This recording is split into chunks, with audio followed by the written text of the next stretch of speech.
Hi everyone, welcome to dream job online classes. ఈరోజు మనం Cochin shipyard limited సంబంధించి permanent vacancies notification అనేది వచ్చింది. సో ఆ నోటిఫికేషన్ మనం ప్రీవియస్ వీడియోలో ఏ ట్రేడ్కి ఎన్ని వేకెన్సీస్ ఉన్నాయి, అలాగే క్వాలిఫికేషన్ ఏంటి, ఎలిజిబిలిటీ ఏంటి, ఏజ్ ఏంటి, ఫీజు మొత్తం అన్నీ కూడా మనం తెలుసుకున్నాం. ఆ వీడియో మీరు పూర్తిగా చూశాక ఈరోజు మనం ఎలా అప్లై చేయాలి అంటే మనం యాక్చువల్గా మనం అప్లై చేయడం కూడా చాలా ఇంపార్టెంట్ ప్రతి జాబ్కి కూడా. సో మనం అప్లై చేసిన దాన్ని బట్టే మనకు కాల్ లెటర్ అనేది వస్తుంది. సో ఆ కాల్ లెటర్ బట్టే మనం ఎగ్జామ్ రాయడానికి అవుతుంది. సో అందువలన అప్లై చేసేటప్పుడే మనం ఇటువంటి మిస్టేక్స్ కూడా లేకుండా అప్లై చేయటం చాలా మంచిది. సో ఇక్కడ డిప్లొమా మీద అలాగే ఐటీఐ మీద సపరేట్గా ఆన్లైన్ పోర్టల్స్ అయితే ఇక్కడ ఇవ్వటం జరిగింది. ఇక్కడ మెకానికల్ అసిస్టెంట్ ఇంజనీర్ కమర్షియల్ ఇక్కడ సంబంధించి ఇక్కడ ఆల్రెడీగా ఇక్కడ లింక్ ఇచ్చారు. ఆ లింక్ నేను కింద డిస్క్రిప్షన్లో ఇస్తాను. ఈ రెండు కూడా ఇంచుమించు ఒకేలాగా అప్లై అనేది అవుతుందన్నమాట. సో ఇది ఆన్లైన్ పోర్టల్ సంబంధించింది. ఆల్రెడీగా నిన్నటి నుంచే స్టార్ట్ అయింది. 6th లాస్ట్ డేట్ ఇది. ఓకే, ఈ నోటిఫికేషన్ ఇవన్నీ కూడా మనం ఆల్రెడీగా చూసాం. ఫస్ట్ రిజిస్టర్ అవ్వాలి, తర్వాత లాగిన్ అవ్వాలి. ఇన్ కేస్ ఒకవేళ మీ యొక్క అప్లికేషన్ నెంబర్ మర్చిపోయేటట్టయితే ఫర్గాట్ అప్లికేషన్ నెంబర్లోకి వెళ్తే మీ టోటల్ డీటెయిల్స్ అనేది కూడా ఎంటర్ చేస్తే మీ డీటెయిల్స్ అంటే డేట్ ఆఫ్ బర్త్ అలాగే మీ మొబైల్ నెంబర్ ఎంటర్ చేస్తే మీ ఫర్గాట్ రిజిస్ట్రేషన్ నెంబర్ అనేది వస్తుందన్నమాట. ఇంకా ఫస్ట్ రిజిస్టర్ అవ్వాలి.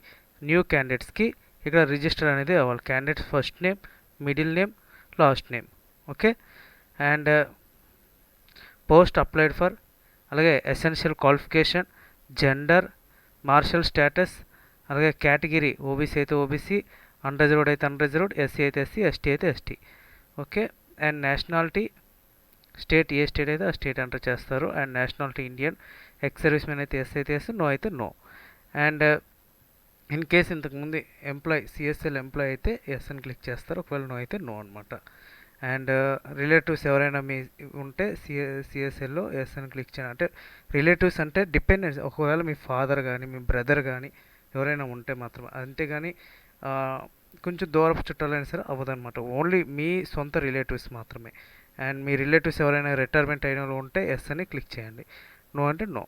అండ్ బెంచ్ మార్క్ డిజేబిలిటీ ఇక్కడ నో అని క్లిక్ చేయండి. ఒకవేళ డిజేబిలిటీ ఉన్న వాళ్ళు ఎస్ అని క్లిక్ చేసి అప్లై చేయొచ్చు. Date of birth as on Aadhaar. So ప్రస్తుతం ఉన్న సిచ్యువేషన్లో 10th క్లాస్ మార్క్ లిస్ట్లో ఏ విధంగా అయితే డీటెయిల్స్ ఉన్నాయో ఆధార్లో కూడా అదే విధంగా డీటెయిల్స్ ఉండాలి. ఒకవేళ లేనట్లయితే మీరు వీలైనంత త్వరగా చేంజ్ చేసుకోండి. ఎగ్జామ్కి వెళ్ళే ముందు ఆధార్లో మీ నేము, డేట్ ఆఫ్ బర్త్, అలాగే 10th క్లాస్ మార్క్ లిస్ట్లో ఉన్న నేము, డేట్ ఆఫ్ బర్త్, అలాగే ఇందులో అప్లై చేసే నేము, డేట్ ఆఫ్ బర్త్ అన్నీ ఒకే విధంగా ఉండాలి. ఇక్కడ మీ యొక్క డేట్ ఆఫ్ బర్త్ వేస్తే ఏజ్ ఆన్ ఇక్కడ సమ్ వాల్యూ అనేది వస్తుందన్నమాట. అండ్ డేట్ ఆఫ్ బర్త్ తర్వాత ఈమెయిల్ ఐడి, తర్వాత మొబైల్ నెంబర్, ఈమెయిల్ ఐడి చాలా ఇంపార్టెంట్. ఎందుకంటే మీకు కాల్ లెటర్ రావాలంటే ఈ ఈమెయిల్ ఐడికే మీకు కాల్ లెటర్ అనేది వస్తుంది. ఒక అప్డేట్స్ రావాలంటే మొబైల్కి అప్డేట్ అనేది వస్తుంది. సో క్యాచ్ కోడ్ అనేది ఇక్కడ ఎంటర్ చేయాలి. ఇక్కడ హియర్ బై కొట్టి సబ్మిట్ అండ్ కంటిన్యూ క్లిక్ చేస్తే మీ యొక్క డీటెయిల్స్ అనేది అది రిజిస్టర్ అవుతుంది. సో గుర్తుపెట్టుకోండి, ఇటువంటి మిస్టేక్స్ చేయొద్దు. మీ 10th క్లాస్లో సపోజ్ 2 నేమ్సే ఉన్నాయనుకోండి, ఇంటి పేరు అండ్ నెక్స్ట్ నేమ్ ఉందంటే మిడిల్ నేమ్ లేనట్టు అనమాట.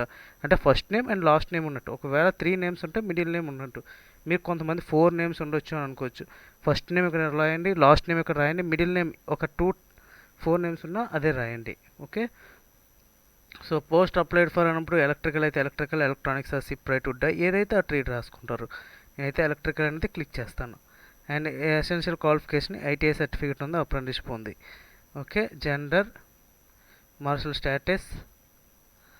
ఓకే, ఆంధ్రప్రదేశ్. కేటగిరీ వచ్చేసరికి ఏ కేటగిరీ అయితే ఆ కేటగిరీ మనం ఎంటర్ చేస్తాం. Okay, and ex service man అయితే ఎక్స్ సర్వీస్ మ్యాన్, నో అయితే నో. ఇవన్నీ కూడా ఎంటర్ చేసుకొని మన డీటెయిల్స్ అన్నీ కూడా ఎంటర్ చేసుకుంటాం అనమాట. ఇక్కడ ఈ విధంగా అప్లికేషన్ నెంబర్ ఈ విధంగా వస్తాయి. సో లాగిన్ అనేది అవ్వాలి. ఇక్కడ application number, date of birth, catch code. ఇక్కడ లాగిన్ అయిన తర్వాత personal and educational details, upload photograph and signature, preview, payment ఈ విధంగా ఓపెన్ అవుతాయి. ఓకేనా, ఈ విధంగా చూసుకోండి. ఎటువంటి మిస్టేక్స్ చేయొద్దు, జాగ్రత్తగా అప్లై అయితే చేయండి. మీ నేమ్ అయితే నేమ్ అన్నీ కూడా. సో ఇక్కడ ఫాదర్ నేమ్ రాస్తారు, మదర్ నేము, అలాగే are you working government employee అయితే గవర్నమెంట్ ఎంప్లాయ్, నో అయితే no. Okay, ID proof Aadhaar అయితే ఆధార్ కార్డ్ నెంబర్ రాయాలి. అడ్రస్, అలాగే స్టేట్ టోటల్గా పర్మనెంట్ అడ్రస్, ఎడ్యుకేషన్ క్వాలిఫికేషన్ దగ్గర యూనివర్సిటీ ఇన్స్టిట్యూషన్ ప్లేస్ ఆంధ్రప్రదేశ్ అని రాస్తారు. Board of secondary education, stream general, year of passing ఏ ఇయర్లో పాస్ అయ్యారు, టోటల్ ఎన్ని మార్క్స్ వచ్చినాయి, అలాగే ఎన్ని సెక్యూర్ పర్సంటేజ్ ఎంత. సో ఎగ్జామ్ పాస్డ్, ఒకవేళ ఇంటర్మీడియట్ ఉంటే ఇంటర్మీడియట్, డిప్లొమా ఉంటే డిప్లొమా యాడ్ చేసుకోవచ్చు. నెక్స్ట్ ఐటీఐ, ఒకవేళ డిప్లొమా వాళ్ళకి ఇక్కడ డిప్లొమా అనేది ఉంటుంది. ఇక్కడ యూనివర్సిటీ ఎస్బిటిఈటి ఆంధ్రప్రదేశ్, ఇక్కడ మీ ఇయర్ ఆఫ్ పాసింగ్ ఏ ఇయర్లో పాస్ అయ్యారు, టోటల్ ఎన్ని మార్క్స్కి ఎన్ని సెక్యూర్ వచ్చినాయి పర్సంటేజ్. తర్వాత అప్రెంటిస్షిప్ సర్టిఫికేటు, ఇక్కడ నెంబర్, ఎలక్ట్రీషియన్ ఎక్కడ అప్రెంటిస్ చేశారు ఇవన్నీ కూడా ఎంటర్ చేయాలి. తర్వాత వర్క్ ఎక్స్పీరియన్స్ కూడా ఇక్కడ మీకు 4 years ఎక్స్పీరియన్స్ ఉన్నారు కాబట్టి ఎక్స్పీరియన్స్ కూడా ఇక్కడ యాడ్ చేయాల్సి ఉంటుందన్నమాట. అండ్ టెస్ట్ సెంటర్స్ వచ్చేసరికి ఇక్కడ చాలా వరకు టెస్ట్ సెంటర్స్ ఇచ్చారు. ఇందులో మీరు ఏదనేది టెస్ట్ సెంటర్ అనేది ఒక 3 centers వరకు టెస్ట్ సెంటర్స్ అనేది పెట్టుకోవచ్చు. అండ్ ఇక్కడ హై హియర్ క్లిక్ పెట్టి సేవ్ అండ్ కంటిన్యూ అనేది చేయాలి. మీరు ఎక్స్పీరియన్స్లో ఇక్కడ చూడండి, ఫంక్షనల్ ఏరియాస్ వచ్చేసరికి ఇక్కడ accounting, administrator, auditing, finance, human resource, information technology ఇవన్నీ కూడా ఇచ్చారు. సో మీరు ఇక్కడ ఇంజనీరింగ్, డిజైనింగ్ అండ్ ఆర్కిటెక్చర్, లేదంటే కాంట్రాక్ట్ మేనేజ్మెంట్, కంపెనీ సెక్రటరీ ఇవి చూసుకోవాలన్నమాట. మీ యొక్క ట్రేడ్ బట్టి, ఇండస్ట్రియల్ మీ ట్రేడ్ బట్టి దీన్ని ఇక్కడ చూస్ చేసుకోవాలి. మీకు వర్క్ ఎక్స్పీరియన్స్ వచ్చేసరికి పోస్ట్ హెల్డ్ అండ్ ఏ ఆర్గనైజేషన్, ఎక్కడ స్టేట్ అండ్ సిటీ, ఎక్కడ కంపెనీ ఇన్కార్పొరేషన్ డేట్, ఎప్పుడు కార్పొరేషన్ అయిన డేట్, అలాగే కంపెనీ సిఐఎన్ నెంబర్ కానీ లేదంటే ఆ కంపెనీ సంబంధించి నెంబర్ ఒకటి ఉంటుంది, ఆ నెంబర్ ఇక్కడ వేయాలి. ఫంక్షనల్ ఏరియా ఏ ఫంక్షన్స్లో చేశారు, మీ శాలరీ ఎంత, స్కేల్, అలాగే యాన్యువల్ సిటీసీ ఎంత, పీరియడ్ ఎప్పటి నుంచి ఎప్పటి వరకు, అలాగే ఎన్ని ఇయర్స్ ఎక్స్పీరియన్స్, ఏంటి మీరు డ్యూటీ చేసే వర్క్, ఇవన్నీ కూడా ఇక్కడ పెట్టారు. అండ్ ఎగ్జామినేషన్ సెంటర్స్ చూసుకుందాం. ఫస్ట్ తిరువనంతపురం, అంటే మనం కొంచెం దగ్గర కాబట్టి ఇవి పెట్టుకొని సేవ్ అండ్ కంటిన్యూకి వెళ్తే ఇక్కడ father name and mother name add చేయాలి. అండ్ నెక్స్ట్ స్టేజ్ వచ్చేసరికి ఫోటోగ్రాఫ్ అండ్ సిగ్నేచర్ ఇక్కడ అప్లోడ్ చేయాల్సి ఉంటుంది. ఫోటోగ్రాఫ్ అండ్ జేపీజీ ఫార్మాట్లో ఉండాలి.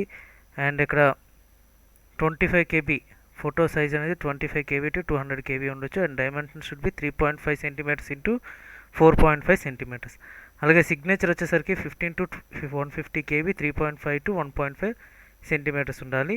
And signature. Next upload documents, 10th class mark list, 10th class pass certificate, ITI certificate, ITI national trade mark certificate, all India trade test mark list, అలాగే experience certificate PDF ఫార్మాట్లోనే పెట్టాలి. And OBC certificate PDF ఫార్మాట్లో పెట్టాలి. Aadhaar card PDF ఫార్మాట్లోనే పెట్టి and next ప్రాసెస్కి వెళ్ళాలన్నమాట. And next ప్రాసెస్కి వెళ్ళిన తర్వాత మీకు preview వస్తుంది. ఆ ప్రివ్యూ తర్వాత పేమెంట్ అనేది మీకు చేయాల్సి ఉంటుంది. ఇది టోటల్గా అప్లై చేసే విధానం. ఇంకా ఏమైనా డౌట్స్ ఉంటే కింద కామెంట్లో తెలియచేయండి. ప్రతి కామెంట్ కూడా నేను రిప్లై ఇస్తాను. Thank you very much and all the best.